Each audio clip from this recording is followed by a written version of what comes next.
The wind had picked up in the last few minutes, and the sand it carried pelted him without mercy. Axel pulled his collar up around his neck and covered the side of his face with his left arm. He wondered how this could possibly help Germany win the war.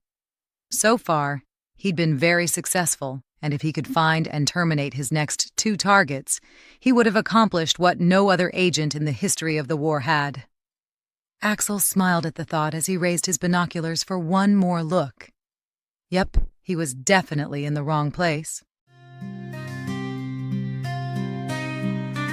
10 days ago, he had slipped ashore onto Cat Island, a 5-mile-long, T-shaped spit of dirt, 7 miles from the Gulf Coast of Mississippi. The U-boat had found a deep channel on the backside to make his egress relatively simple. It had taken only 7 minutes once the conning tower of the submarine surfaced until it was back under for Hauptmann Rittmeister Axel Gunther and all his gear to evac. He then swam to shore through the warm current, pulling a rope attached to his wax-coated U.S. Army musetted gear bag. The bag was a donation from a captured U.S. Army POW. The backside of Cat Island was layered.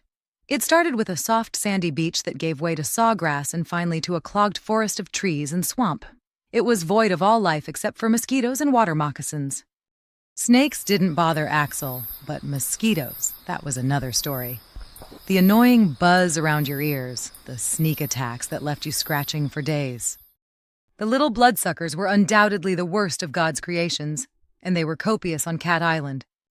The far side of the island hosted the U.S. Army's secret war dog reception and training center, and every now and then he could hear a distant bark carried on the light sea breeze. Axel smirked as he recalled reading the details of the facility.